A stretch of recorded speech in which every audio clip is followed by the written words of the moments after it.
tardes a todas y todos. Yo soy Guillermo, el encargado de la Secretaría de Salud de los Patria, y el tema que hoy nos convoca es la salud mental. Para eso contamos con dos invitadas. Una de ellas es Agostina Pipia, que es licenciada y profesora en psicología.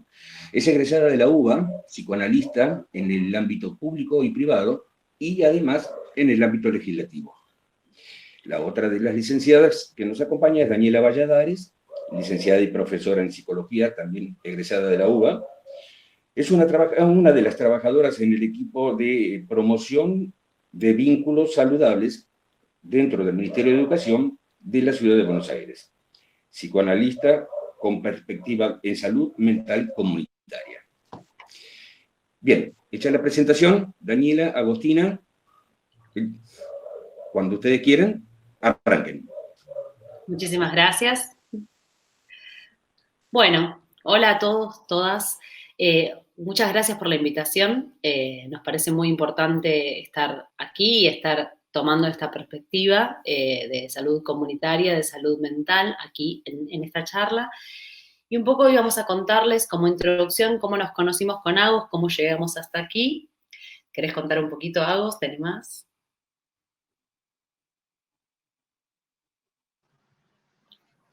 Hola, buenas tardes a todas y a todos. Primero que nada, gracias por invitarnos acá a compartir la tarde y a pensarnos y conversar un poco, que es tan reconfortante en estos tiempos encontrar algunas formas para encontrarnos y sentirnos un poco más cerca, ¿no? Pese a la distancia y bueno, agradecer que contamos con esta virtualidad. Con Dani nos conocimos en el profesorado de psicología de la UBA. Empezamos conversando de algunas cuestiones en cuarentena. Hubo un acercamiento mucho más fuerte que creo que algo de eso nos convoca hoy acá, algo que tiene que ver con recuperar determinados tipos de lazo, recuperar ciertos valores y encontrarnos en eso que estamos recuperando. Bueno, a Dani la conocí en el profesorado de psicología de la UBA. Además tengo una formación en el Hospital Tobar García de psicoanálisis y clínica con niños, niñas y adolescentes. En este momento me estoy formando también psicoanalíticamente en una asociación civil que trabaja con un mecanismo donde la persona que acude es un sistema público, donde la persona le pone valor a lo que puede pagar, si es que así es, si no, se lo atiende de la misma manera, de forma gratuita. Además me dedico a la clínica particular, privada, y trabajo en relación al ámbito legislativo pensando en relación a políticas públicas y leyes que tengan que ver en particular con la salud y con la educación. En ese recorrido, también trabajando como acompañante terapéutica durante un tiempo y como maestra integradora escolar, bueno, es que conocí a Dani y fuimos compartiendo algunas inquietudes. No sé si, Dani, querés contar un poco de vos. Ahí estaba escuchando el audio de la abuela que nos manda un buen augurio. Es importante, siempre la familia ahí apoyando. Un poco esto que dice Agos, nos conocimos en el profesorado y de ahí, la verdad que esto de lo posible, de las posibilidades, ¿no? La cuarentena, es cierto, nos unió un montón. Digo, las dos viviendo en lugares más o menos de distancia y la verdad que súper cerca, casi todos los días nos preguntábamos cómo estábamos, de las dos hicimos este trabajo juntas de investigación que se llama Acerca de los efectos del aislamiento social preventivo y obligatorio en la salud mental de la población. Y estudiamos no solo a personas de Buenos Aires, sino también La Pampa, que es un lugar donde Agos vivió mucho tiempo, Córdoba, donde tengo familia también por mi marido. Creo que también en Santa Fe había gente de Agos, si mal no recuerdo. Bueno, un poco el este trabajo nos unió a las dos, nos hizo conocernos mucho más, y esta posibilidad, digamos, de poder estar cada una en casa haciendo este aislamiento preventivo, social obligatorio, pero recontra en sintonía, con un montón de proyectos, con un montón de ganas, con un montón, digo, más allá de que yo estaba con los nenes, la familia, sin embargo podíamos encontrar estos momentos, porque lo que nos une es esto, ¿no? La salud mental, la política y las interjecciones entre ambas. Yo he trabajado por ejemplo, el programa Envión, que es un programa de desarrollo social, que por ahí lo conocen, que en su momento tuvo un gran auge en Avellaneda y desde ahí se fue uniendo hacia otros lugares, y lo que buscaba es un poco la terminalidad educativa de niños, niñas y adolescentes, y acompañar los primeros proyectos, los primeros tramos pedagógicos. Es muy interesante todo lo que pasó con el Envión, lo bueno y lo malo, como todo proyecto, ¿no? Uno puede estudiar y decir, bueno, todo lo bueno que pasó, todo lo malo que pasó y todo lo que queda por trabajar, que es un poco lo que nos trae aquí en esta charla. Después he tenido otros trabajos en comunidades terapéuticas también, otros recorridos, bueno, también en el consultorio, como dice Agos, en el Ministerio de Educación trabajo en un programa que se llama, como bien dijo mi padre, de Equipo de Promoción de Vínculos Saludables, de ahí soy delegada de UTE, que es un gremio mayoritario en la ciudad y es un gremio compañero. Así que los lazos nos van trayendo hasta aquí, y bienvenidos, bienvenidas a los que se van sumando. La idea de hoy un poco es recuperar esto que decimos que es la patria, ¿no? ¿Qué es la patria? Y ahí empezamos, cuando decimos recuperar la patria, empezamos a charlar qué es para nosotras la patria, cómo sentimos la patria, hablábamos hoy con Agos, ¿no? Si uno dice patria, ¿qué siente? ¿Qué extraña de la patria? El otro día lo hablábamos con Laura, lo hablábamos con Robbie, cómo se extrañan esas plazas, cómo se encuentran, se extrañan los cuerpos, se extrañan ese proceso del poder estar ahí, y qué hacemos con eso, ¿no? Cómo por ahí no nos quedamos en esta angustia que nos genera no poder estar en una plaza y lo transformamos en estas otras posibilidades, como este encuentro hoy, que sería una pequeña plaza virtual, sería nuestro pequeño espacio donde nos podemos juntar, donde nos tomamos nuestro momento, nuestra agua, nuestro mate, nuestro vino, el que quiera, y empezamos a juntarnos, a reunir voluntades, a poder decir qué sí podemos hacer en este momento tan difícil de pandemia mundial. ¿A vos? No sé si querías sumar algo más. Me parece interesante esto que decías, Dani, en relación a lo que recuperamos y a ciertos emblemas o símbolos que nos reúnen, porque cuando nos invitaron al ciclo en relación a la recuperación de la patria y en relación a la salud mental, yo me preguntaba qué podíamos decir en relación a la salud mental en esta época, y lo primero que pensaba es que la salud mental no deja de ser un hecho que es tomado por el neoliberalismo y que con lo que eso implica demarca que se dé de determinada forma, ¿no? Entonces, en ese punto, desde que tenemos eso en este contexto, encima en una situación de pandemia, es que venimos a pensar la salud mental como derecho. Porque justamente es en ese punto donde hace la diferencia que haya determinadas políticas públicas que le den lugar a cierto malestar, pensando la salud mental como una respuesta ante conflictos y que tienen que ver, en primer lugar, en relación al contexto. No se puede pensar la salud mental por fuera del contexto. Y en segundo lugar, pensándolo como una respuesta que tiene que ver con el conflicto y con la división del sujeto en relación a ese contexto. Y por eso me parecía tan importante pensarlo como derecho en situaciones donde incluso hay algo que se vuelve impredecible, inimaginable, que es inevitable y donde la angustia aparece como respuesta lógica ante algo que es imposible de encuadrar y de significar, por sobre todo por lo que significa cuando tiene que ver con la pérdida de algo, con la pérdida de los vínculos, con la pérdida de la cercanía, con la pérdida del trabajo. Me parece que en ese punto la pandemia y el efecto que viene a tener el neoliberalismo en el capitalismo hoy viene a recrudecer un montón de cuestiones que nos invitan y nos exigen como agentes de la salud a repensar las prácticas que tenemos en nuestros ámbitos. Sí, perdón. No, eso, Dani, dale nomás. Oh, perdón, fue tos. Me quedo pensando eso que decís, Agos, en relación a los cuidados, ¿no? Como, digo, en este contexto, en pandemia, en relación al otro, pensando esta unión, ¿no? Entre la patria y el otro, ¿no? Con este emblema de la patria es el otro, me parece que pegó bastante esto que hablábamos con Laura, ¿no? Los gobiernos populares, ¿qué vienen a rescatar? Bueno, que es con otros, digamos. ¿Cuál es la diferencia fundamental entre un gobierno popular y un gobierno de derecha, digamos, ¿no? Bueno, el otro. El otro está ahí considerado, el otro es un par, el otro es alguien con quien construir. Entonces, desde esta perspectiva comunitaria, el cuidado hoy viene a ser no solamente por uno mismo, sino por otros.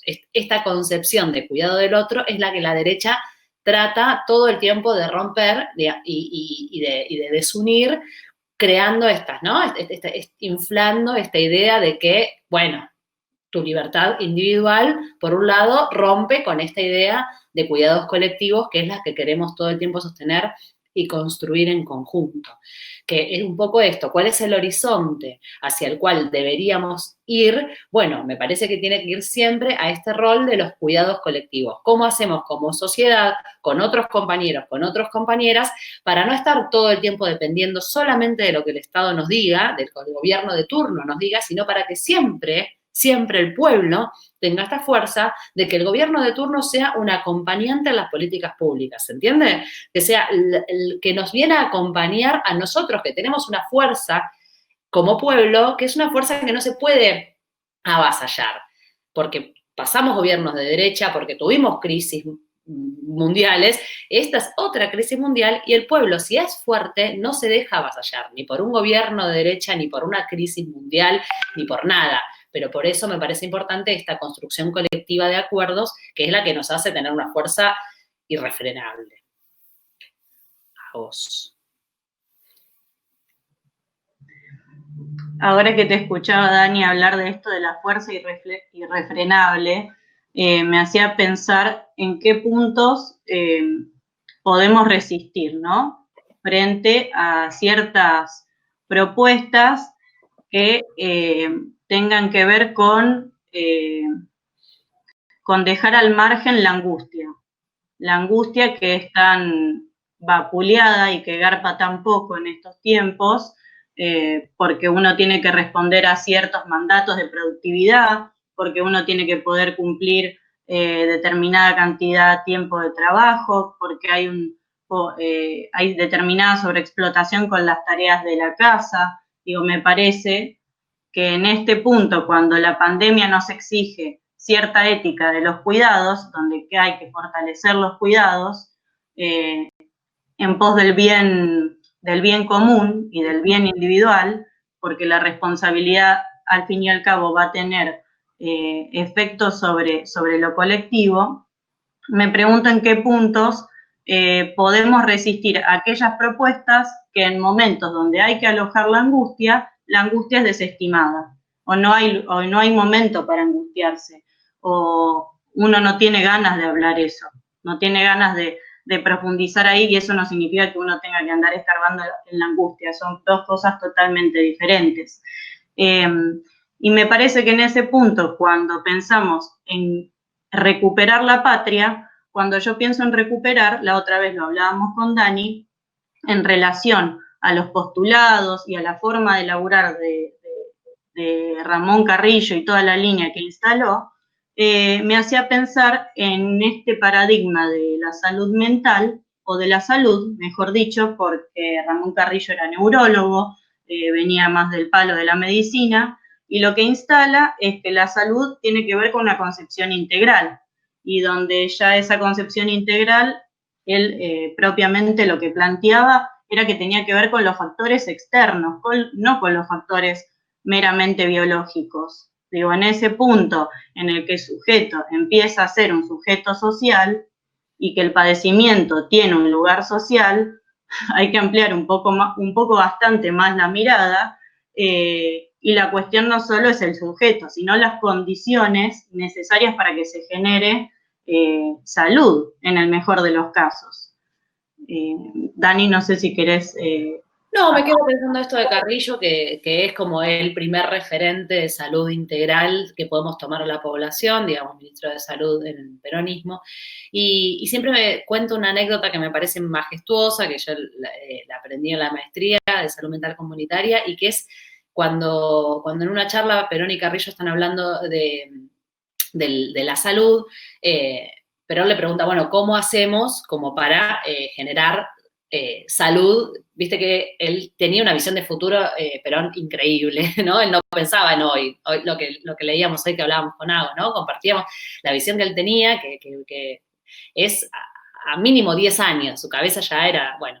Y Carrillo le dice, si usted quiere de acá a 10 años que la salud de la población sea mucho más fuerte, hoy debemos construir una gran cantidad de hospitales nueva para crear esos espacios que en futuro tengan la salud necesaria. Es decir, el hospital no es un lugar de salud. Desgraciadamente el hospital históricamente es un lugar de enfermedad. Lo que pasa que lo que supo bien leer Carrillo en ese momento es que a más hospitales, menos posibilidad de grandes contagios. ¿Vieron lo que se llama enfermedad intrahospitalaria, digamos? Si uno está dentro de un hospital todo hacinado, es muy difícil que no se contagie otra enfermedad de otro enfermo en otro momento, ¿no? Lo que nos pasa hoy, esto del contagio queda evidenciado en máxima escala. Un epidemiólogo lo puede explicar mucho mejor. Pero digo, si hay algo de lo que los gobiernos populares se encargan es de cuidar la salud pública, ¿sí? Y nosotros tenemos un sistema de salud que está dividido en salud privada, salud pública y este invento de las prepagas, ¿no? Cuando en realidad lo que es fundamental, y esto lo podemos poner todos de acuerdo, es que la salud pública es el último espacio donde uno siempre va a terminar recurriendo cuando pasa algo grave y lo que realmente necesitamos. Entonces, que las políticas siempre tiendan hacia una salud pública de mayor calidad, siempre va a garantizar mayores cuidados a la población. Y en este sentido, también rescato otros gobiernos populares que luego han seguido creando centros integradores comunitarios, ¿no? Un SIC es un centro integrador donde las personas pueden ir a hacerse un chequeo, ver su salud y no llegar a un hospital, ¿sí? Después está la Ley Nacional de Salud Mental, que es una ley que promueve justamente que no haya hospitales monovalentes, es decir, que no haya un gran hospital de internación psiquiátrica, sino que las personas puedan paulatinamente recuperar sus espacios y poder, por ejemplo, un hermoso ejemplo es el Libremente, que es un centro cultural que existe en el Hospital Esteves, acá en Temperley, ¿sí? Donde las mujeres en el PREA se han hecho alquileres de lugares conjuntos, entonces viven todas juntas, hay muchas personas que tienen situaciones de demencia y hay otras personas que realmente no tienen con quién estar. Esto es histórico, ¿no? En la salud mental. Muchas personas quedan abandonadas por no tener referentes en su familia quien pueda sostener esta situación, que es muy difícil, entonces crean estos espacios que son como casas de medio camino. Esto se trata, me parece, a vos, lo que vos bien decías, buscar alternativas. Todo el tiempo estamos tratando de buscar alternativas, de abrir la cabeza. Y en esto es importante porque efectores somos todos, digamos, ¿no? Efectores de salud somos toda la población tratando de buscar hoy alternativas de cuidado. Bueno, me pongo el barbijo, bueno, mantengo la distancia. Y esto no es porque hay un policía en la esquina mirándome, sino prácticas de cuidado que nos mantengan a nosotros, tanto en la salud integral física como en la salud mental. Y en este sentido, buscar estrategias donde nos sentamos mejor. Hablar con un amigo, por ejemplo, hablar con una amiga, poder tener contacto rápido con los familiares, tratar de mantener un poco el contacto con el sol, con la luz, digamos, ¿no? No estar encerrado todo el día dentro de una casa súper oscura, tratar de ver algo que te distraiga la cabeza, no estar todo el día sentado enfrente de un noticiero que quieras o no, todo el día te va a llenar tu cabeza de cosas que algunas están buenísimas y algunas otras son complejas de consumir. Por ahí ir más al diario otra vez, recuperar esta postura de, ¿no? Las redes sociales, por ejemplo, a veces también suelen ser un espacio bárbaro para un rato y después de un rato ya el Twitter te bombardea de informaciones. Entonces vuelvo al diario, me leo por ahí 3, 4 notas de cada diario y puedo con eso crear una construcción de sentido, ¿no? No sé, a vos. Todo esto también tuvo que ver con la investigación que fuimos haciendo y cómo la gente va encontrando sus espacios de salud mental. A vos, no sé si querías agregar algo. me quedé pensando cuando hablabas de construcción de sentido, porque en relación a la ética de los cuidados tan necesarios en estos tiempos y a la responsabilidad que eso implica, me haces pensar en la responsabilidad que tenemos frente a los medios, ¿no? Frente a los medios, frente a los discursos. Y en relación a la salud mental, hay algo que a mí me viene preocupando bastante, que tiene que ver con los discursos que van en la línea del voluntarismo, en la línea de las ganas, en la línea de poner determinado énfasis para llegar a determinado objetivo. Y esos discursos, más bien meritocráticos, moralistas, por lo general suelen ser en favor de determinados intereses y de determinado nivel de intensidad en la producción de las personas. Y a mí me preocupa cuando a veces circulan esos discursos que ponen en cuestión si los derechos sí o los derechos no, porque a mí me parece que es algo que no da discusión. Me parece que hoy más que nunca es un momento para pensar el contexto y las posibilidades y los recursos. Y en ese punto, insistir en la responsabilidad que tenemos como lectoras, como lectores, de la información que tenemos, de los espacios donde participamos, de los lugares donde residimos, de quiénes tenemos al lado, quiénes son nuestros vecinos, quiénes son nuestras vecinas. Me parece que en ese punto la insistencia está en poder hacer lecturas. La otra vez escuchaba a una psicoanalista, no me acuerdo quién era, lamentablemente, pero hablaba de que las lecturas tenían que ver con algo que te toca el cuerpo, con dejarte significar por eso que uno está leyendo. Y me parece que hoy más que nunca tenemos que dejarnos implicar por lo que está pasando. Es una posición política, obviamente. Hay quienes también creen que se puede estar al margen de lo político. Yo soy de las que cree que no.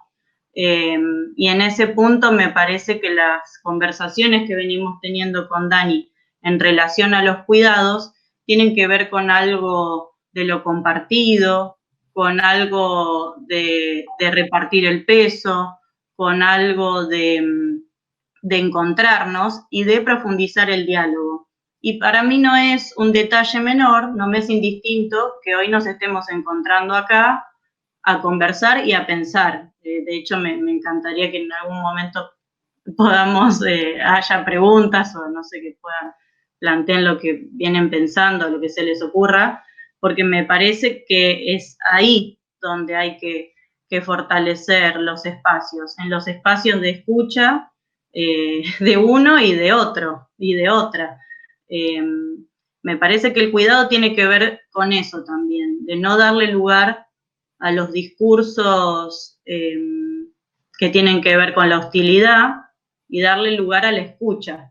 Y la salud mental tiene que ver con los espacios que se han ganado, que le dan lugar a la escucha.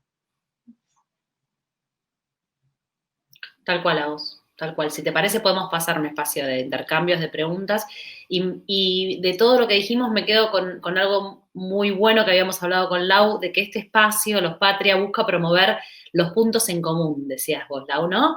Como cuáles son los puntos en común que tenemos, cuál es la base que tenemos para empezar a charlar. Porque uno puede buscar 5 millones de puntos divergentes y a mí me gusta mucho esta frase en política de después podemos discutir, ¿no?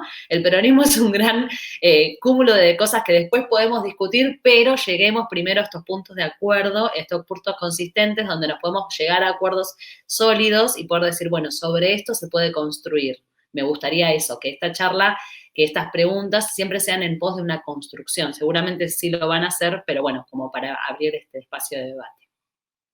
Quien quiera y pueda comentar, decir lo que le parece, lo que siente. A ver si alguien levanta la mano. Sí, Alcira.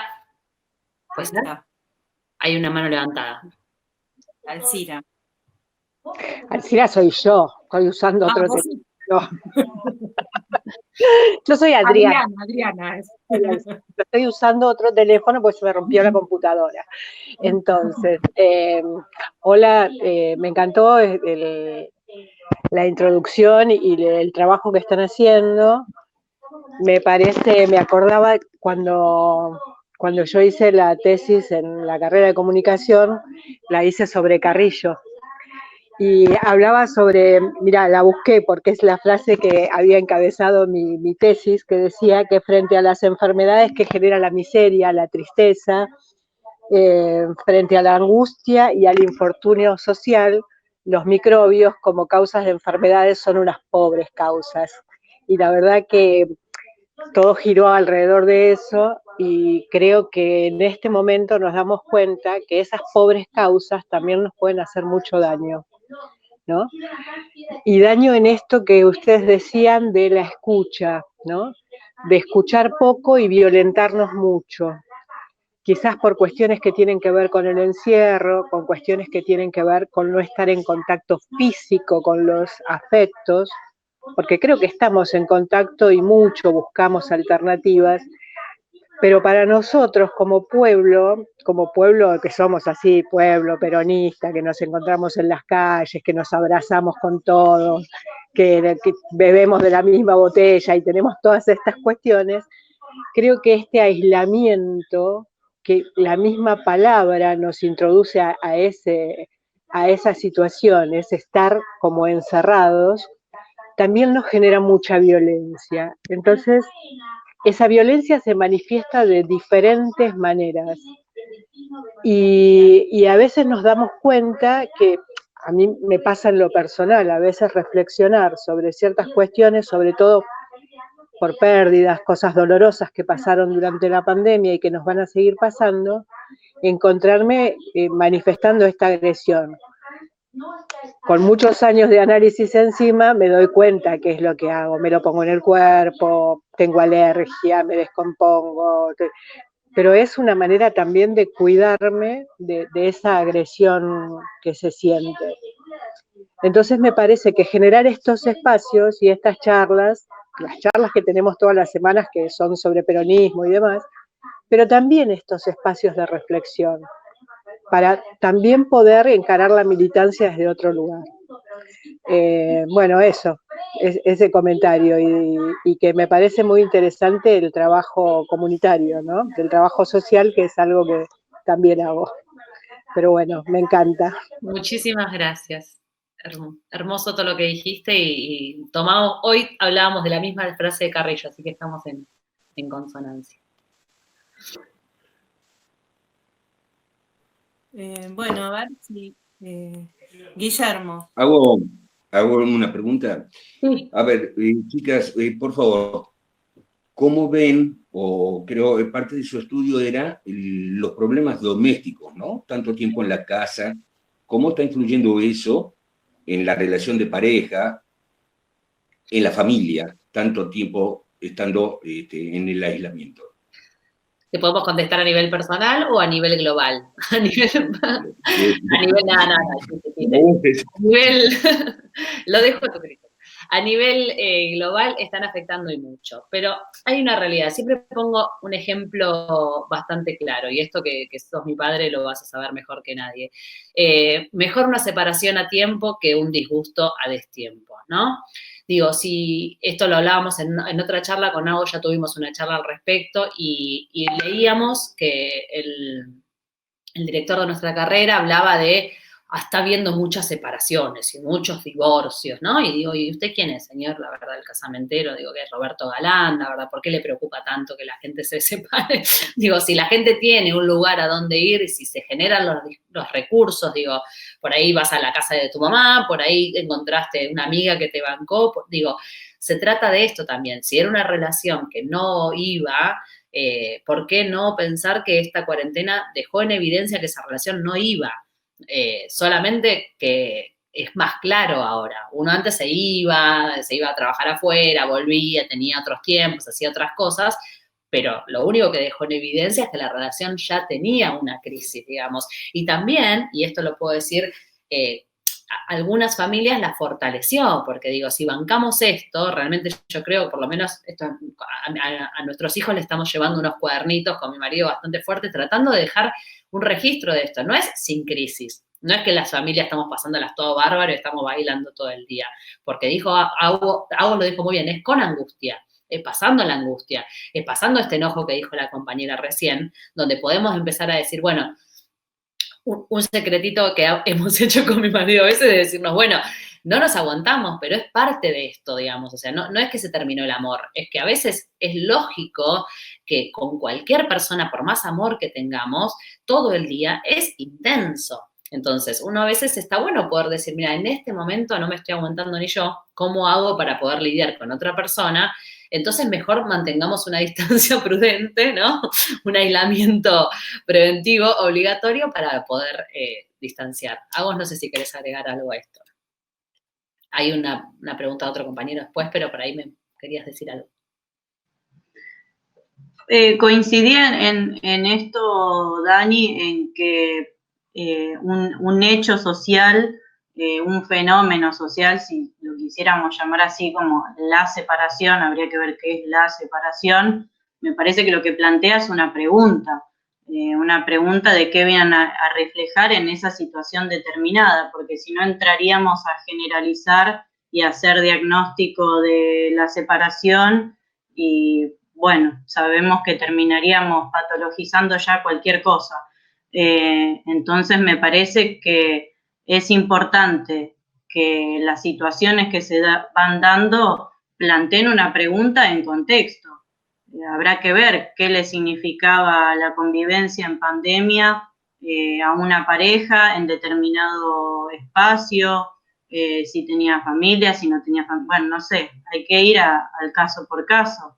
Pero me parece eso, que plantea una pregunta y que en el punto en que eso queda sesgado como un problema, como que el problema es la separación, lo que se viene a opacar es que la problemática tiene que ver con la pandemia y con la angustia que nos genera volver a encontrar acuerdos e intentar encontrar acuerdos en condiciones nuevas, en el mejor de los casos, dentro de una casa.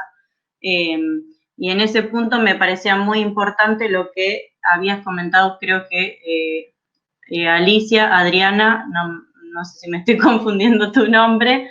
Adriana, que también Adriana. Los efectos que tienen que ver con la angustia y los procesos de duelo y los procesos de pérdida, que una cosa es el enojo y otra cosa es la agresividad, digo. Si no, parece que también uno no se podría enojar en este contexto. Me parece que se trata de encontrar espacios donde se le pueda dar lugar a la angustia y a lo que nos está pasando propio de esto inevitable e impredecible, que tiene que ver con los otros y las otras, y con la salud. Se pone en jaque algo que es muy íntimo y muy delicado. Eso. Adriana, Perdón. Sí, yo me atrevo a pensar también, creo que como integrantes de cualquier tipo de grupo conviviente, que puede ser una familia, pero no necesariamente, se producen una cantidad de problemas con el transcurso del tiempo. Cuando el tiempo son 6 meses u 8, 24/7, convengamos en que los problemas son diferentes. Tal cual. Y mucho peor si planteamos esta convivencia en un espacio pequeño con múltiples familias, ¿no? Que es lo que le pasa a mucha gente. Porque nosotros, si se quiere, todos tenemos acá, todos los que estamos en esta reunión, tenemos un espacio donde nos sentamos a charlar con el otro, a poder pensar, a poder generar ideas o articular cuestiones para resolver pequeños conflictos o situaciones que surgen, o poder hablar de la angustia, que es esto que nos pasa a todos y que cada uno lo manifiesta como puede. pero se generan muchas situaciones muy violentas en estos espacios reducidos con múltiples familias conviviendo, con niños, con niñas, donde todo se mezcla, ¿no? Y entonces no tenés ni siquiera la mínima oportunidad de decir, bueno, hoy tratemos de, como dice mi nieto, 2 metros de distancia, de ser posible más, ¿no? Y no se puede. Entonces, eso también es un problema de la salud mental, porque ahí también se suceden las situaciones de violencia, hasta las de violencia extrema, que llevan a los femicidios, por ejemplo. Bueno, ¿no? eso quería contar para contestarte y pasarle la pregunta a Ezequiel, que tiene la mano levantada. Hace un rato largo, pobre, pero primero que se habla de otra pandemia que son los femicidios, ¿no? No es un tema menor, digo. Una cosa es pensar las discusiones convencionales donde uno puede decir al otro, che, dejaste un pantalón tirado, y otra cosa es pensar en términos de femicidio, y eso implicaría otra charla que nos podemos sentar otro día y pensar otras posibilidades, porque es un tema muy serio. Y si volvemos a lo mismo que dijimos con Aguas al principio, también se trata de políticas cuando volvemos a militar una ESI, ¿no? Cuando volvemos a militar la educación sexual integral como derecho, porque no es casual que tu nieto tenga más herramientas para poder explicarlo que tal vez vos, que sos una persona recontraformada, pero un pibe hoy tuvo su formación en ESI y sabe, y la tiene clarísima, que a veces es mejor evitar ese conflicto que continuar con eso. Y nosotros fuimos criados en otro contexto, donde por ahí llevamos las discusiones al máximo. Como bien dijiste vos, compañera, es esto de a veces estar súper enojados, aguerridos, con la política al mango, cuando, tranquilos, somos gobierno, o sea, estamos en un gobierno popular, ganamos las elecciones, después podemos discutir millones de cosas que no nos gustan. Internamente nos matamos, nos quemamos los ojos, pero digo, si no nos podemos relajar ahora, después de 4 años de estar peleándonos, como dijo Laura, creamos todos estos espacios para llegar a acuerdos y ahora tampoco nos podemos relajar, está bueno aprender de tu nieto, ¿no? Y decir, bueno, en algún momento hay que relajar porque no es sano para nadie. Ezequiel tenía una pregunta. ¿Ese? ¿Estás por ahí? Ah. Hola. ¿Qué tal? ¿Cómo si querés prender la cámara, si podés, si no, no, como puedas. Tengo algunos problemas no te hagas drama. De conexión. No te hagas problema. Bien. Bueno, un poco lo que yo iba a referirme es lo que planteó Gustavo. Y solo me queda acotar que yo creo de que obviamente que todo esto que está sucediendo nos lleva a tener roces que no hemos vivido nunca, ni se viven en una pareja, obviamente, ¿no? Primero porque no estás las 24 horas con la persona, como bien dijiste. Pero creo que en este sentido de convivir, tiene que haber un convencimiento absoluto de estar con la otra persona para que ese enojo o esa desidia y querés que se vaya y que no lo tolerás y está despeinado y la verdad que no se baña las veces que vos pretendés poder bancarlo, es más de ser, no es un acto de amor, es un acto de estar convencido de estar con esa persona. Y cuando pasa eso, te la bancás. Ahora, volviendo a los 4 años que pasaron, después de haber pasado esos 4 años, creo que podemos operar cualquier situación. Hemos pasado una prueba inexplicable en el universo. Solamente los peronistas, o lo que lo sufrimos. Entonces, me gustaría que, porque la separación es el camino más fácil, es el más sencillo para resolver cualquier problema, no solo de pareja, sino hasta laboral y hasta de amistad. bueno, que se vaya a la mierda, listo, yo me voy y yo me voy con la razón, obviamente, ¿no? O sea, yo tengo razón, el otro es el culpable. Entonces, está bueno tener esa paciencia o ese segundo de irse a dar una vuelta a la manzana y reflexionar un poco cuánta razón tiene uno y cuánta razón tiene el otro. Yo soy un convencido de que la verdad es relativa. O sea, obviamente uno cuando discute va a tener siempre la verdad y el otro no. Entonces, si tenemos un ratito de reflexión, podemos llegar a comprenderlo. A mí me sucede, yo tengo ya más de 20 años de matrimonio y la verdad nos hemos mandado a la mierda un montón de veces. Pero siempre estuvimos convencidos de estar juntos. Entonces, esas cosas se charlan o no se charlan y pasan, pero estás.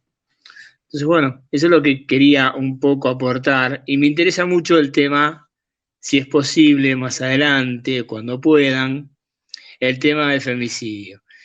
Es algo que a mí como hombre, a pesar de los movimientos feministas que hay, a mí como hombre me preocupa mucho. Me preocupa la ley, me preocupa la policía, me preocupa el accionar de la gente, me preocupa un montón de cosas que no se dan. Y agradecerles a ustedes mucho por este aporte que están haciendo, que es muy importante, aunque no lo parezca, pero es muy importante. Así que muchísimas gracias, chicas, por estar compartiendo. Yo soy Ezequiel, pertenezco a Los Patria y espero volver a verlas más veces, ojalá. Más sean las manifestaciones en la calle. Claro. Siempre vamos a volver, vos quedate tranquilo, que eso sí lo tenemos clarísimo. Muchísimas gracias a ustedes siempre por la invitación. No sé si hay alguien más que quiere decir algún comentario, alguna pregunta. Vos, Ago, si querés comentar algo. Me encantó lo que dijiste, adhiero, esto de los motivos que nos unen, los motivos que nos separan. Ojalá, si son malos que nos unen, nos quedamos, si son malos que nos separan, nos vamos, digamos, ¿no? Hay una pregunta. Petro, ¿querés hablar vos? Dale. Sí, me gustaría para otra vez saber qué opinan de todo el tema de la ley de desmanicomialización que está en la Constitución de la ciudad y que nunca se implementó y ya llevamos como 20 y pico de años de la ley, de la nueva de la Constitución de la ciudad, y estaría bueno, no para ahora, pero bueno, sí, es un tema que me interesa mucho. ¿Vos preguntás por la ley nacional de salud mental? Sí, pero viste que la ciudad tiene incluido el tema del cierre de los... Sí. Entonces, la verdad que cuando vi salud mental no leí hasta la letra más chiquita, ya la previcia, mis 60 y pico de años. Me pareció muy bueno de lo que hablaron, pero bueno, me quedé con las ganas de ver eso. No digo para ahora, porque me parece que es un tema que está muy oculto. Sí. En líneas generales la sociedad no le da bola y bueno, nada, y no se cumple la Constitución aparte. Pero bueno, en esta ciudad que gobierna la reta no se cumplen tantas cosas, pero... Exacto. Parece sumar pero gracias también. ¿Cuál es la intención, no, de los proyectos? Una cosa es querer cerrar un predio como el de Borda, el proyecto inmobiliario, y otra muy distinta es querer cerrar los manicomios como una política pública con tendencia a abrir otros espacios. Es decir, no es que uno estaría cerrando el Borda y abriendo un mega edificio y listo, y todas las personas que estaban ahí internadas van a parar a cualquier lado. Esa es la gran diferencia entre una ley nacional de salud mental sancionada en 2010 y el proyecto inmobiliario que se produjo donde entraron a reprimir a los trabajadores del Borda. O sea, es diametralmente opuesto. Está buenísimo esto que vos decís. Son dos proyectos, como se habla siempre, ¿no? Dos proyectos de país completamente distintos. Pero bueno, sí, está bueno poder charlarlo en otro momento con mayor detenimiento. No sé, Agustín. Igual, estaría bueno hablarlo del tema de... Esto lo habíamos hablado también un poco antes, lo del tema de la ley de salud mental, cómo había cambiado, ya iniciando desde Carrillo, y después, bueno, la renovación con este tema, por ejemplo, que en la ciudad no se aplica, o que no se aplica por el tema edilicio, y bueno, las inmobiliarias y todos los problemas que siempre tiene esta ciudad, mientras siga este gobierno en la ciudad. Pero sí esta renovación en el gobierno de Néstor sobre empezar a valorar al enfermo mental, digamos, a la persona con un problema de salud, que no es como se trataba antes. ¿Cómo fue ese cambio entre el tipo que tiene que estar encerrado porque está mal de la cabeza y loco, o fuera de sí, o anormal, y hasta maltratarlo y torturarlo, a un plan de salud mental, donde sea tomado como paciente y como un enfermo la persona que tiene un problema psíquico, psiquiátrico? Es importante esto. No sé, Gabo, si querés sumar algo. Sí, me parece importante pensar esto, que en el recorrido, cuando uno mira las políticas públicas y las políticas en relación a los derechos, en particular ahora estamos hablando de la salud mental, me parece importante que en la medida en que vamos haciendo un recorrido, a mí me hace pregunta de qué prácticas tenemos que seguir fortaleciendo y potenciando, porque en ese punto, cuando empezamos a ver el recorrido histórico, vemos que es necesario seguir reformulando las prácticas y las formas de intervenir y los dispositivos clínicos en relación siempre al contexto. En ese punto, la Ley de Salud Mental, lo que me parece interesante es que viene a restituir derechos que tienen que ver con los derechos del paciente. Me parece que es importante que en esta época que se instalan estas leyes, sobre todo los derechos del paciente, todo lo que tiene que ver con el consentimiento informado, lo que ponen en cuestión es que para que haya derechos, hay que darle información a la gente primero. Digo, en ese punto, cuando hablábamos del acceso a la información, de las lecturas que podemos hacer en relación a los medios y a los discursos que circulan, primero hay que tener la información. En ese punto, la huella y la marca que deja a nivel simbólico tener leyes de este tipo, habilita darle información a los y las pacientes, que tiene que ver ni más ni menos con los espacios y las condiciones que se tienen que generar para la salud mental, si lo quisiéramos pensar así. Me parece que en ese punto, después las discusiones interesantes que podemos tener es que una vez que tenemos las leyes, ¿qué pasa cuando estamos en los ámbitos de trabajo, ¿no? ¿Y qué hacemos con la herramienta y el recurso legislativo? Y en ese punto lo que se pone en juego es la forma de intervenir de los profesionales y del sistema de salud. Y ahí es donde me parece interesante en esto de qué tenemos para recuperar, y pensando que esto está desde Ramón Carrillo en el trabajo interdisciplinario y en los equipos. Me parece que en ese punto las políticas peronistas vienen a generar espacios de escucha, no solo en relación a los espacios donde podemos transitar la angustia, conjeturas y preguntas. Recording is on.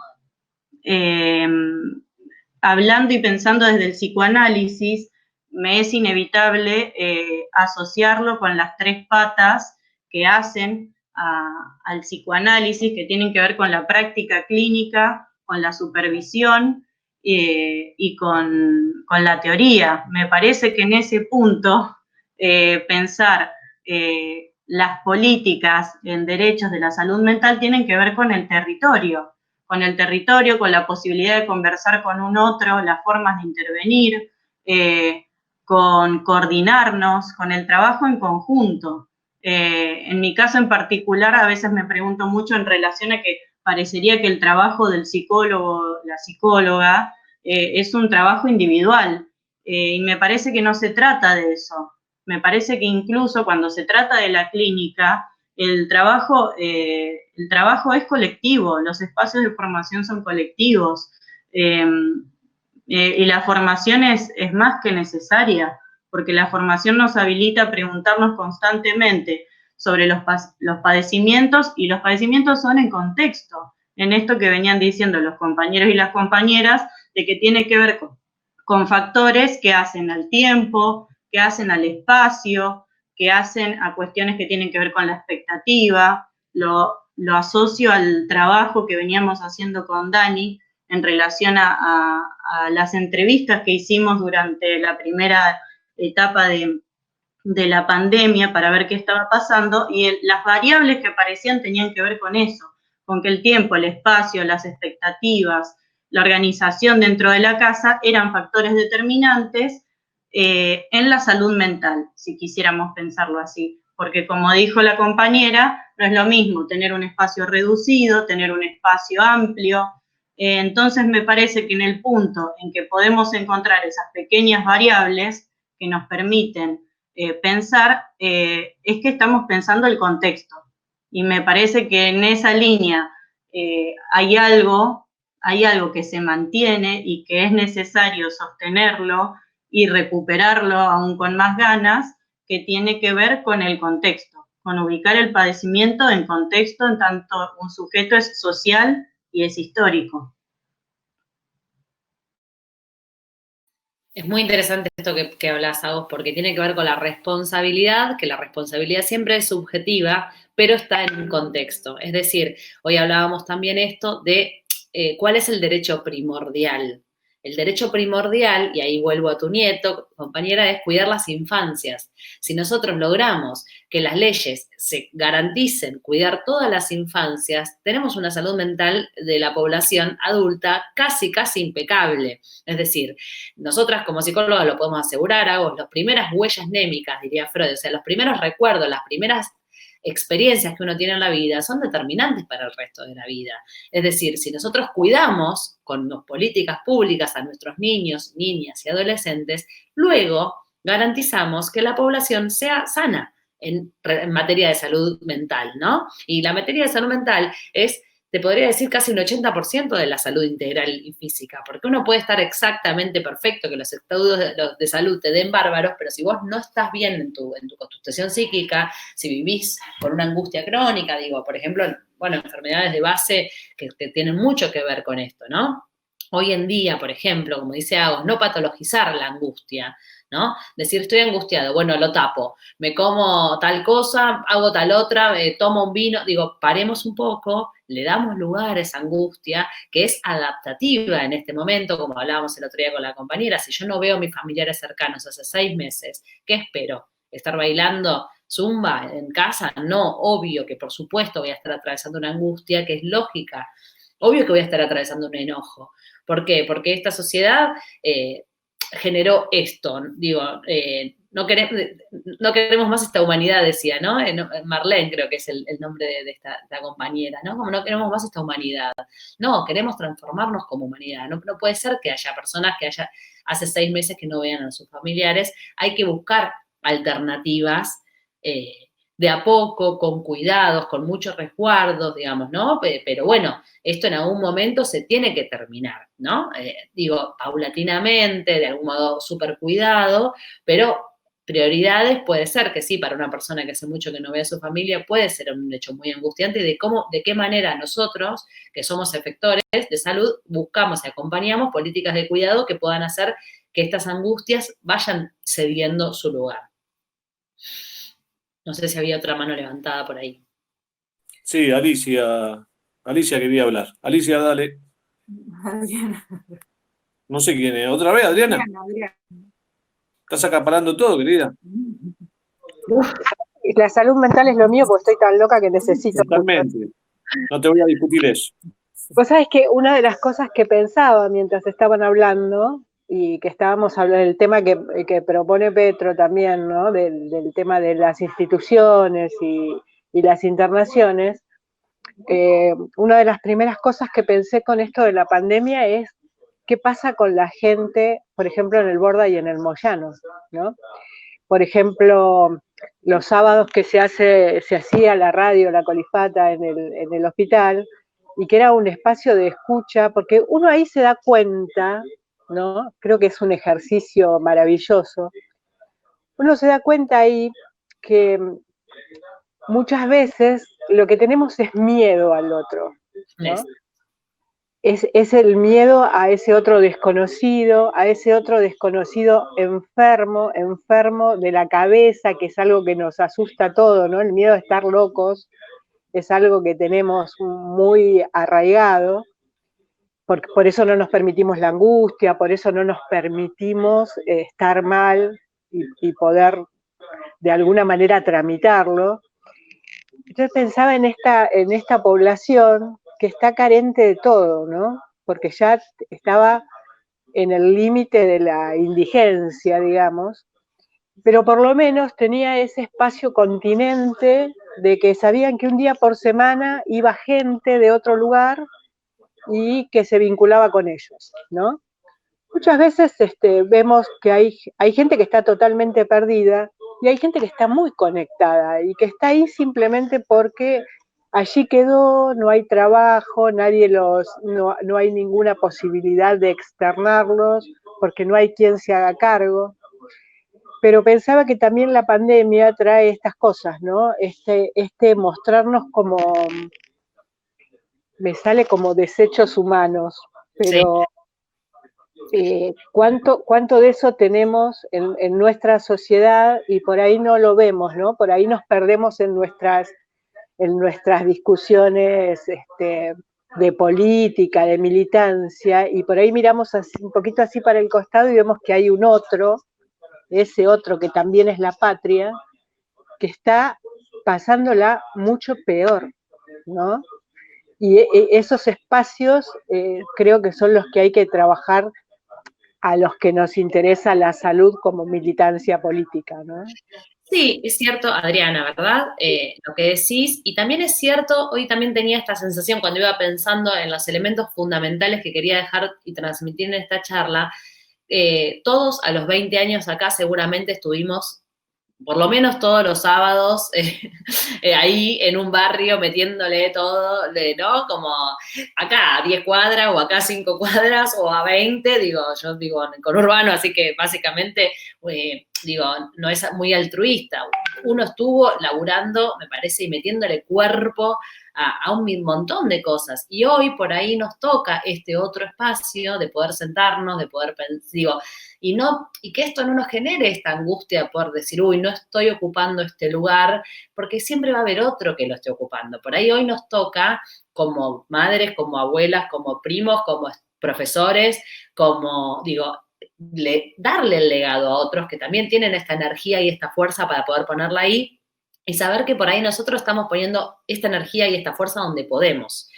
Y para responder esta pregunta que vos decías, Alicia Stolkiner estuvo trabajando muchísimo en este tiempo como asesora del gobierno, y ella decía, las personas que están internadas en un monovalente, en un hospital psiquiátrico, no la están pasando tan crudo porque está tan grande esta decisión entre el hospital y el afuera, que es muy difícil que llegue la realidad tan cruda, porque no es que están todo el tiempo súper informados con un televisor casi como nosotros. Lo difícil nuestro de hoy es que estamos acá adentro y con un panóptico, con una mirada acá, nuestra misma que enganchamos, digamos. O sea, nos es difícil a nosotros cortar con esto mismo.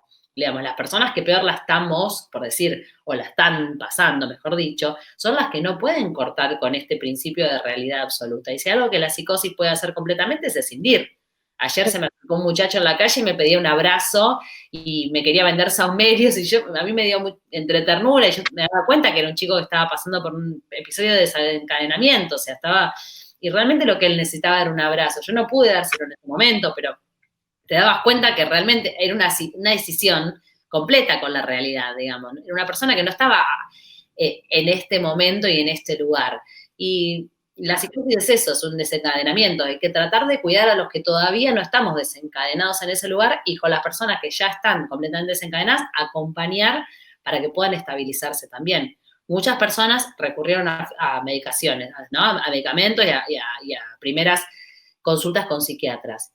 Y bueno, también son nuestros colegas, son nuestros compañeros y es parte de este mundo, digamos, ¿no? La psiquiatría. Nos encantaría decir que todo se resuelve con psicoanálisis, pero a veces nos quedamos cortos también. Sí, seguramente. Hay cuestiones que van más allá de esto.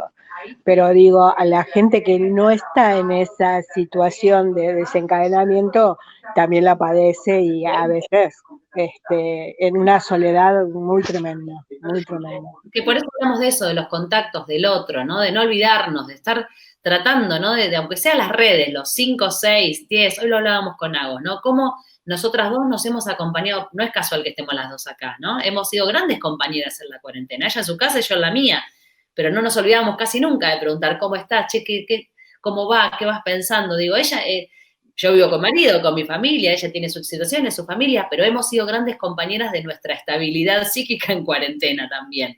Ese otro referente, puede ser una amiga, puede ser un psicólogo, puede ser quien sea. Después cada una tiene su espacio de análisis personal, pero a veces ese otro también te compensa, porque es una situación que predispone a estar mal, digamos, ¿no? Por decirlo básicamente y entendible.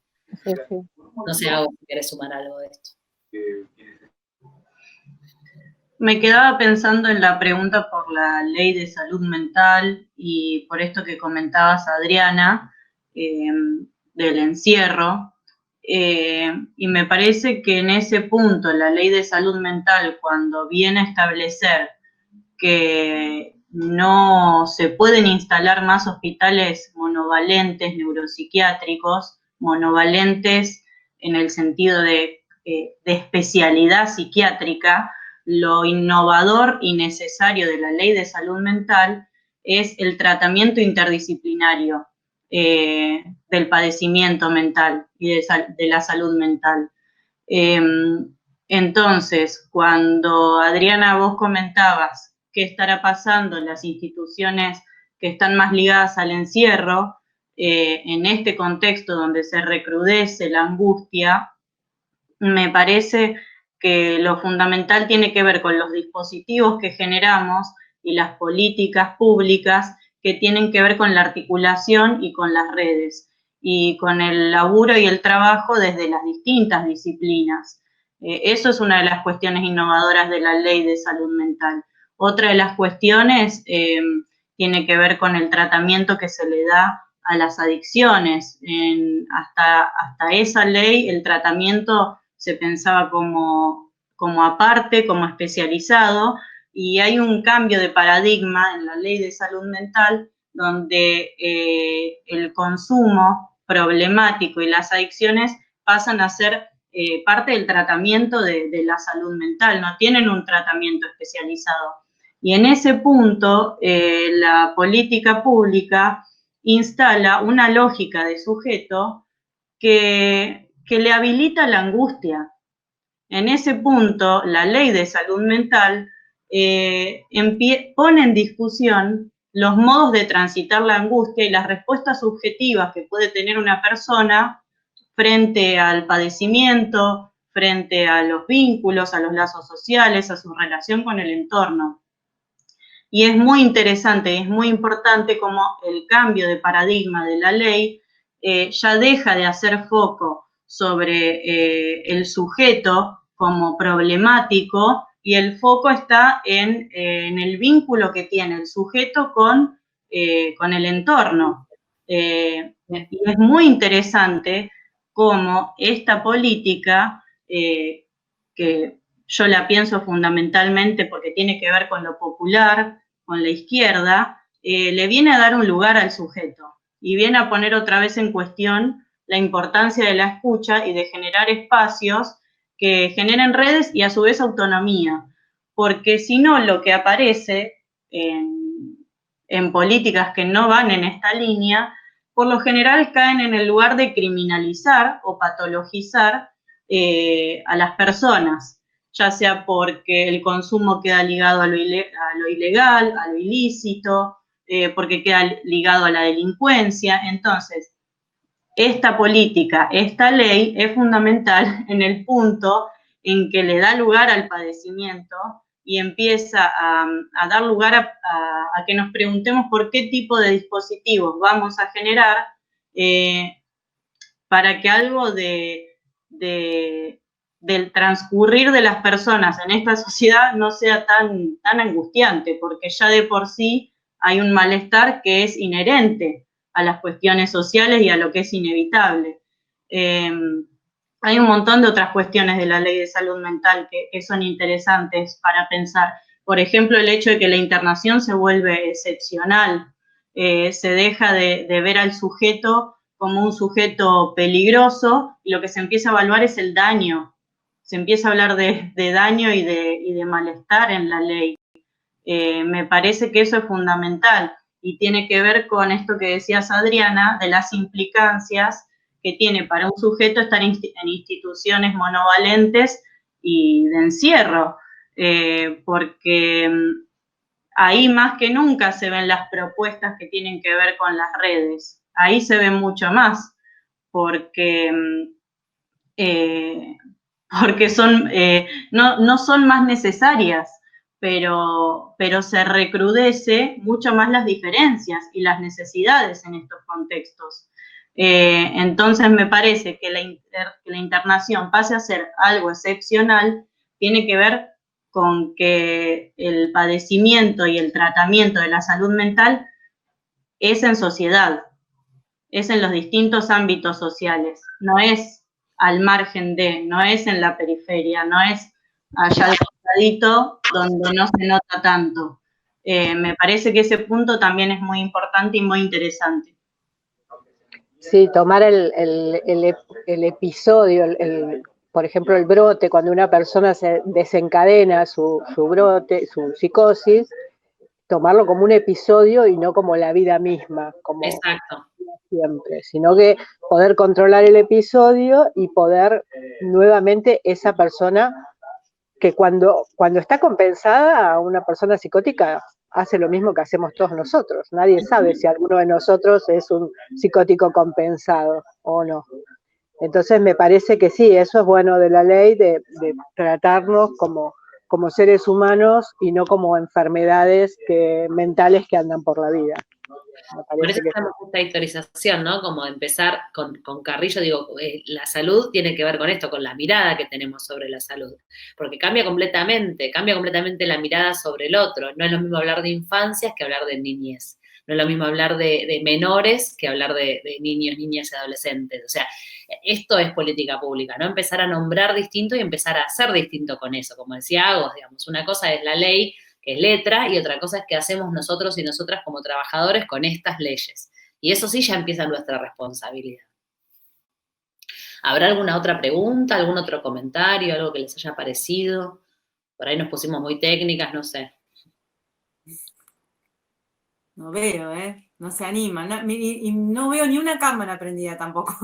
Si quieren y pueden animarse a prender cámara, yo veo más de un conocido y conocida ahí en vivos, pero no sé si se animarán a prender cámara, a compartir algo, a decir qué les pareció o qué les gustaría para una próxima charla. A mí me van a tener la palabra prohibida, pero yo estoy convencida acá. Guillermo. Es un espacio de reflexión. Sí. Termina, Adri, habla, que yo después hago una pregunta que... Tener espacios de reflexión cuando suceden, como en este caso, nos damos cuenta cuán interesante es, ¿no? Más allá de lo cotidiano, digamos, lo puntual, de qué pasó con el ministro de Economía o qué está haciendo Cabandier con el fuego. Permitirnos reflexionar como militantes nuestra propia historia. Eso, gracias por este espacio. Gracias a ustedes, porque es el espacio que ustedes crearon, nosotras acompañamos. Nuestro trabajo como psicóloga siempre es de acompañar, así que los que crean siempre son los nosotros tomamos nuestro trabajo de acompañamiento. Y también un poco lo que se viene, ¿no? La contención, nosotros como militantes cuando podamos salir, vamos a tener que estar conteniendo, hay mucha problemática que va a quedar seguramente, los chicos que estuvieron un año sin clase, desde los chicos hasta los adultos, la problemática que hay en las villas, los mismos docentes con todos los problemas que tuvieron y al principio el desprestigio que tuvieron por parte inclusive de los mismos padres, de la sociedad, diciendo que, bueno, ahora se rajan, no van a hacer nada, y sin embargo, los docentes, con cada docente que hablas, el trabajo es el triple. Están todo el día conectados, todo el día contestándole a los chicos, a los padres, haciendo reuniones de padres virtuales, adaptándose a esta realidad.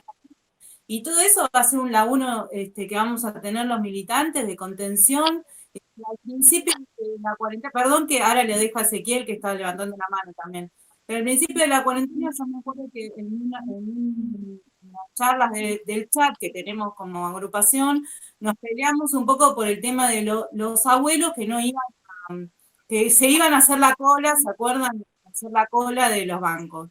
Y quizás eso nos demostró el poco acercamiento que teníamos a una parte de la sociedad, que son los viejos, y de poder enseñar a poder cobrar a través del banco, o hacer a través del banco, no, a través de las redes, cosas que por ahí los que somos más jóvenes sí lo hacemos.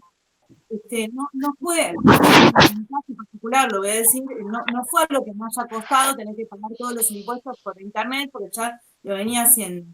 Y eso está bueno, empezar a reflexionar también antes y ver un futuro, cómo vamos a hacer para acompañar cuando pasan este tipo de cosas. Por ejemplo, los viejos que no sabían cómo pagar los impuestos o cómo ir a cobrar su sueldo, porque iban todos al banco y fueron todos y estuvieron todos en la calle, con el peligro que había de contagiarse. Bueno, todo eso fue una adaptación que finalmente ahora llegamos a esta instancia que no pasa esto que pasó en los primeros días. Y bueno, como militantes está bueno también empezar a reflexionar y pensar qué vamos a hacer y cómo vamos a contener esta sociedad, a este pueblo, a nuestros vecinos, a los barrios que recorremos, con el después, con el día después de todo esto. Si va a haber un día después así abrupto o va a ser un día después paulatino. Porque uno parece que dice, bueno, ya está, el 17, el 20 de octubre, no sé cuándo termina este periodo de cuarentena, bueno, a partir del otro día ya hago una vida normal, y no es así. Todo eso también está bueno ir reflexionándolo. Ezequiel, hay alguien que tiene la mano, no sé si... Sí, hay una compañera o compañero que no sabemos el nombre. No sabemos el nombre, sí. Ezequiel no lo veo ahora. Acá estoy yo, no sé si me ven, ¿me escuchan? Sí, perdón. Sí, pero vos con la mano levantada, pero no tiene nombre en la pantalla también. Ah, no apareció, bueno, es una mano anónima, soy yo. Justamente recién ahí estabas haciendo mención, Laura, al día después, ¿no? Que vayas a saber cuándo es. Pero dentro de todo tiempo que estamos viviendo, no sé si de todo el trabajo que ustedes hicieron se consultó a las personas que fueron entrevistadas, si se habló del tema del teletrabajo, si tienen alguna experiencia respecto a cómo está hoy ese trabajador que se pasa el día en su casa con una computadora, cómo cambia la vida, cómo lo está tomando esto. Tengo una mirada muy especial al respecto, pero bueno, ustedes son las que técnicamente saben, y la pregunta entonces va por ahí. Si han tenido la oportunidad de hablar con teletrabajadores y cómo la están pasando. Esa es la pregunta. Sí. ¿A vos querés que responda? Habla si querés, Dani, yo después comento. Dale. Mira, por lo que vimos en las entrevistas, había variado, digamos. Nosotros nos gustó mucho esto, poder tomar de las entrevistas la variedad de respuestas que había. Había muchas personas valorando que esto le permitía estar más tiempo en su casa, así como también había personas diciendo que no sabían cómo acomodar su tiempo a esta vorágine. Digo, tiene que ver mucho con lo que decían antes las compañeras del contexto, ¿no? No es lo mismo por ahí en casa, que es pequeña, que no tenés por ahí un espacio íntimo con una habitación y que el wifi se corta y tenés una sola computadora, con por ahí todas las comodidades, si vos tenés una computadora para cada uno y una habitación para cada uno. O sea, el contexto es súper determinante y no se pudo tener en cuenta porque hay cosas que las podemos ver, como decimos hoy, con el diario del lunes. Hay cosas que en su momento uno podría haber dicho, bueno, por ahí, no sé, yo encontré que al alquilar mi consultorio, pero solamente ir y hacer videollamada era un espacio de intimidad y no estar atendiendo acá a los gritos con los nenes. Entonces, eso fue algo que uno va encontrando y muchos de las respuestas de las entrevistas tenían que ver con esto, digamos, ¿no? Como lo artesanal de encontrar formas de poder seguir trabajando todos de casa mientras que conjugás con los horarios de la escuela, mientras conjugás con otras actividades. ¿A vos? Me parece que la pregunta está buenísima porque plantea cómo determinado hecho y acontecimiento puede ser transitado por cada persona. Me parece en ese punto que coincido con lo que comentaba Dani, que por un lado el factor que tiene mucha influencia es el contexto en el que se encuentra la persona. Y por otro lado aparece la posibilidad de responder a ese contexto de cada persona. Entonces, hubo casos donde el teletrabajo quizás tenía que ver más con la apertura, con el relajamiento, con cierto alivio, porque había una intensidad en el ritmo de la rutina o del trabajo que se traía, que demandaba determinada exigencia, que cuando aparece algo del tener la posibilidad de trabajar desde la casa, generaba alivio. Pero eso se dio en algunos casos. En otros casos, el hecho de tener que compartir el espacio de trabajo con la casa generaba encierro, porque los canales de apertura tenían que ver con la salida explícitamente, con el hecho de salir de la casa. Eso generaba apertura.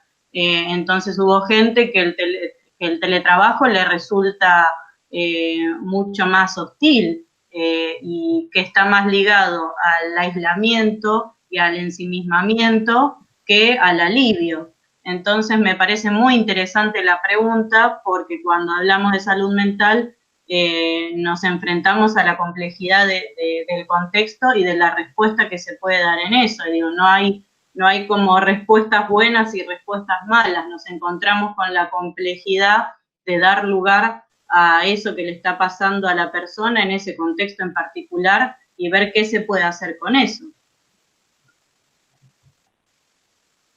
Tal cual.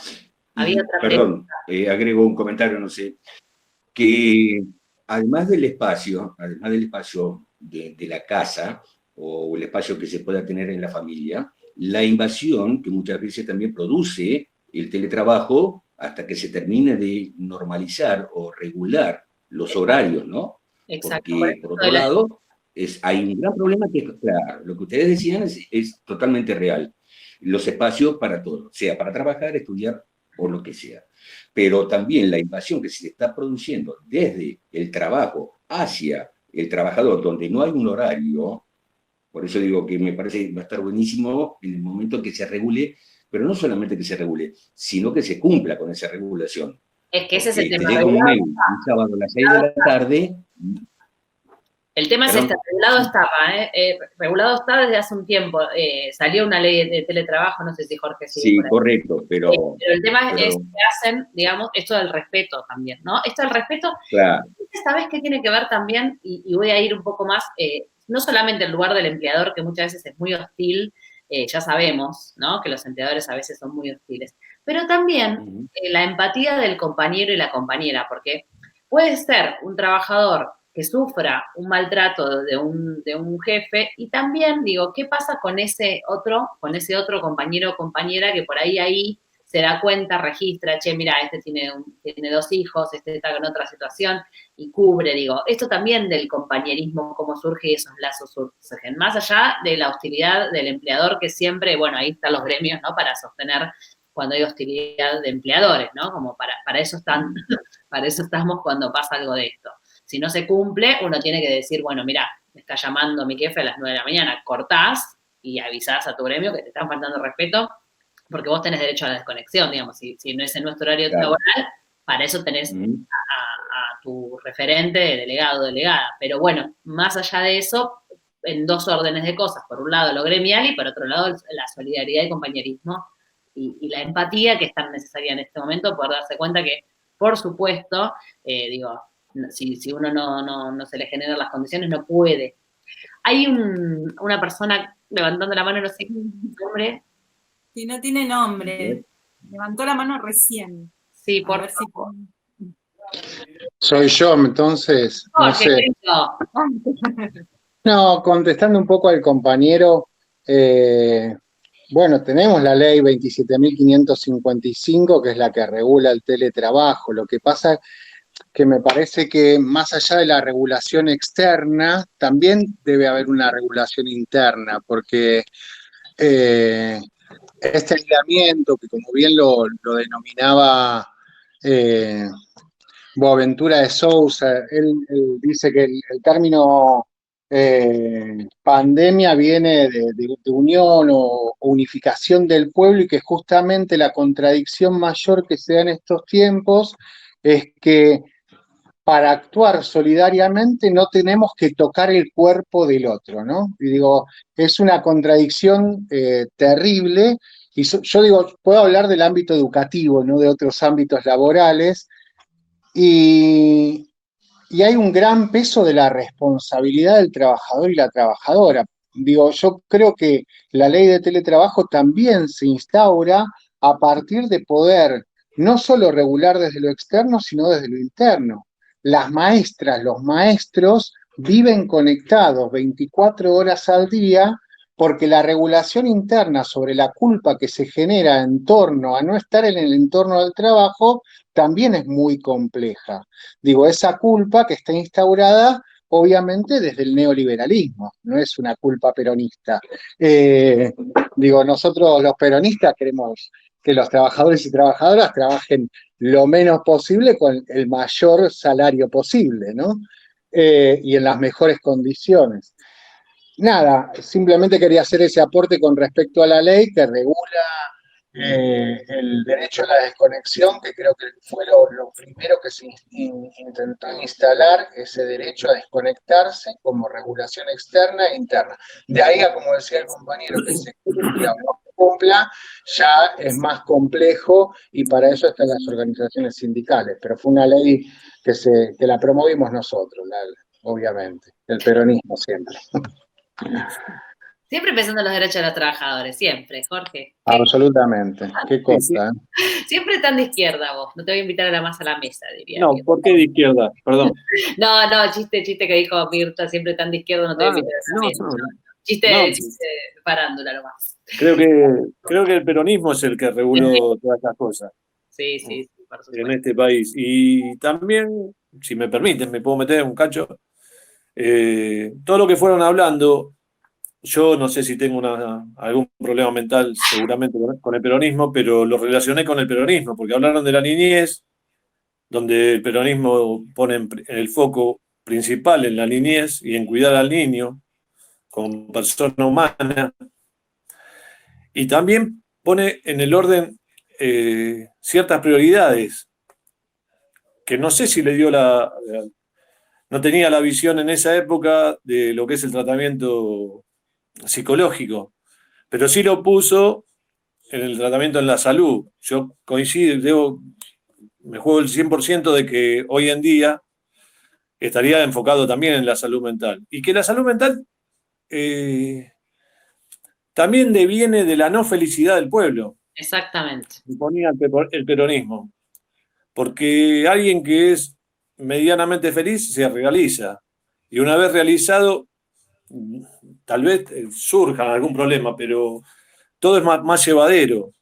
Creo que en ese llevadero tendríamos que pensar también en nuestras obligaciones y no tanto en los derechos. Lo digo yo como delegado gremial y como parte del movimiento sindical. los trabajadores también tienen que empezar a pensar en las obligaciones. Porque vos dabas un ejemplo que los empleadores son muy verdugos. Sí, hay muchos que sí. Pero también muchos trabajadores se abusan de los derechos, que costaron sangre conseguir. Entonces, no todo es derecho, también tenemos obligaciones.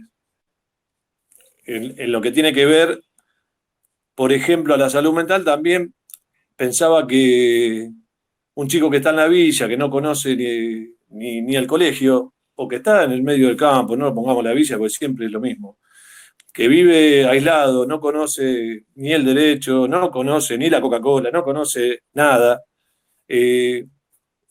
¿cómo se va a realizar? Bueno, es el Estado el que tiene que intervenir. No es que mágicamente nosotros como militantes podemos intervenir en eso y llevar una solución. Y creo que hay un orden de prioridades. Yo la verdad no quiero pecar de bruto, pero ante el hambre de los chicos y la desocupación y todo esto, creo que el derecho primario es llegar al ideal. Que todo esto me cierra en el peronismo, pero por todos lados. No tengo otra forma de pensarlo que es... Todo lo que fueron hablando me iba cerrando con frases de Perón y Evita todo el tiempo, y en la acción. Y lo que es el ser humano o la persona humana como foco de una política que nunca más se llevó a cabo. Salvo con Néstor, algunas cosas, pero bueno, también tenemos que pensarnos como militantes y como seres humanos y como personas humanas en estas prioridades y dejar un poco de lado esto de nuestros derechos. Yo tengo derecho a... también hay que bancarse un poco, como decía Ezequiel, la locura de mi señora, la locura de mi compañero y la puteada del jefe porque viene nervioso. ¿En pos de qué? En pos de una paz, de un progreso y de una sociedad que cada vez se mete más para adentro y es más individualista y no es casual. Esto está armado para que sea así. Y esto está armado para que no tengamos una sociedad organizada, una comunidad organizada como nos legaron el general y eso. Bueno, eso tiene un montón de obligaciones. Yo soy un poco así, o sea, hay que ponerle el cuerpo a esto. Sí, y esto de... Y no hablo en boca de ganso, porque lamentablemente mi familia tiene un montón de problemas. Hay las personas que tuvieron problemas muy importantes psicológicamente y lo entiendo perfectamente. Sé de qué se trata, pero creo que hay otras prioridades, no quedarse en esa angustia, que la angustia sea una cosa movilizadora, como dice la filosofía. No que, la angustia y yo entonces no puedo. El no poder es una cosa de que también se agarra como, yo no puedo, entonces no puedo y no lo hago. Alguien lo va a tener que hacer. Eso pasa mucho en el ámbito municipal, porque no, yo no sé hacer eso, no puedo. Y tienen la ventaja de decir, no puedo. Y en el ámbito privado te dicen, no podés, dale. Y acá te dicen, no puedo, entonces tiene que resolver otro. Y eso también es injusto. Entonces, creo que la justicia social, el Estado protector, es el que garantiza un montón de derechos. Pero siempre tenemos nuestras obligaciones. Si no se cae el sistema, como se cae ahora, todo. No es por la pandemia solamente. Es porque no teníamos los hospitales suficientes para bancar la pandemia. ¿Por qué? Porque vivíamos creídos que la prepaga y la medicina privada era lo más grande. Y se dio cuenta el mundo entero que la medicina prepaga y la privada era una cagada enorme que terminaron todos los hospitales públicos y poniendo guita en hospitales públicos. Y teniendo hospitales de campaña. Y retomando esto que decís, Roby, digamos, sí. Me parece importante sintetizarlo en una frase que es: la salud no se puede comprar, no se puede pagar, digamos. Sí tiene un costo económico, digamos, pero bien se sabe, y esto lo sabemos muy bien los peronistas, con esta frase, con esta imagen de las patas en la fuente, ¿no? La felicidad es algo inherente y hay personas que tienen muy poco, muy, muy poco, y la verdad que manejan un nivel de felicidad que es muy superior a por ahí la persona que vive en el barrio cerrado, que tiene todas las comodidades habidas y por haber, pero no sabe ser feliz. Y esto, agradezco a mi padre aquí presente que nos ha invitado a la charla, pero esto te lo enseñan tus viejos, digamos. Después es muy difícil poder aprenderlo de grande, pero me parece que esto es lo que tenemos que enseñar a los chicos, que no es con 5 millones de cosas que sé feliz. Por eso Perón apuntaba, Perón apuntó a la niñez, siempre. Ahí es el foco donde uno tiene que generar esta solidaridad, pensar en el otro y trabajar en unidad, en unión. También hay un tema con las profesiones, porque el capitalismo nos apunta siempre a la guita. Entonces nos llenamos de abogados y de médicos que no cumplen con la función social que tienen que cumplir, de gobernantes, de delegados, de trabajadores y de todos aquellos que no cumplimos nuestra función social, que es por la que venimos al mundo. Si nosotros pensamos que venimos al mundo a pasarlo y nada más, y estamos jodidos. Acá hay que cumplir una función social que para algunos puede ser la familia, para otros puede ser el deporte, para otros puede ser... y bueno, esto es básicamente lo que tenemos que hacer. Después, bueno, te la dibujan como quieras, y si te falta el auto no sos, y bueno, esto, no tenés oportunidad de elegir. Para ir cerrando, me parece que pensar esto del bienestar de la comunidad nos ordena bastante, ¿no? En la charla, ¿no? Esto del bienestar del pueblo, de la felicidad del pueblo y en el bienestar de la comunidad. Es decir, claramente, si yo acumulo, tengo 5 millones de cosas, el de al lado no las va a tener. Entonces, empezar a ordenarnos en este parámetro de poder decir cuáles son las necesidades básicas satisfechas que a mí me permiten ser feliz, disfrutar de las cosas, mi familia y el otro, no la meritocracia, como bien dijo Agos antes, de acumulo, hecho, digamos, ¿no? Me parece que, no sé, si les parece, con eso yo creo que estamos... Sí, vamos descansando porque... Pero es esto, nosotros, por lo menos yo y los compañeros de los Patrias queremos reivindicar el peronismo en su máxima expresión, que fue Perón y Evita. En este caminar, ¿viste? Nos falta un montón, porque hay un pueblo que está idiotizado y que tiene cambiado los valores y que hay que volver a encaminarlo y que vuelvo a insistir, que uno tiene que priorizar sus deberes teniendo la posibilidad, pudiendo... Las obligaciones, como bien dijiste. Yo estoy en el medio de una isla, no entiendo ni de deberes ni de obligaciones, como muchos están, en una isla por necesidad y en una isla porque se quieren poner una isla que la pasan bárbaro y dejar de cumplir una función social. Bueno, es un poco lo que se me ocurre. Al margen de que pensaba un poco también en esto de la guita como parámetro de locura también, porque hay muchos locos que son escépticos y otros que están internados pobres porque no tienen un mango y no le dan bola. La guita también es un valor importante en la enfermedad y eso hay que cambiarlo. Hoy leía una frase de Cook que la quería tomar para esta frase que decía justamente, ¿no? Interrogar del capitalismo no solo los valores económicos, sino los valores mentales, ¿no? ¿Cómo piensa la sociedad? Y Cook fue un revolucionario en su momento, ¿no? Fue un tipo que estuvo en el peronismo, pero que siempre tuvo una visión de más allá. Me parece que hay autores que siempre nos permiten pensar de más allá. Un plan quinquenal, digo, no la hace cualquiera, ¿no? Esto de idea de pensar en el futuro. Si hoy pensamos en el hoy, y si la pandemia es terrible, muchachos, cerramos de la mesa 12, pero si pensamos que de hoy a 10 años nuestros hijos van a tener otras posibilidades, se ampliaron otros horizontes, se generó una construcción colectiva, se amplió una salud comunitaria, o sea, ¿cuáles son las posibilidades que hoy tenemos para pensar un futuro un poquito más promisorio? Las de construcción actual. Entonces, por eso me parece importante esto, ¿no? Como los puentes generacionales, qué sí podemos hacer, qué cosas nos quedan para el futuro, nos deja con esta sensación un poquito más proactiva, si se quiere, un poquito más feliz de esto que decías vos, Robbie, de la felicidad de los pueblos y no estar todo el tiempo ligados a todo lo terrible y tremendo que está y es parte inherente, claro, como dijo Agos. Yo tenía ganas de decir una cosita que me quedé pensando a partir de lo que comentaban, que me parece que lo que nos empieza a hacer pregunta y es importante que nos siga haciendo preguntas, es nuestra responsabilidad no solo como trabajadores y trabajadoras, sino la responsabilidad que tenemos como parte del pueblo, como vecino, como vecina, como ciudadana.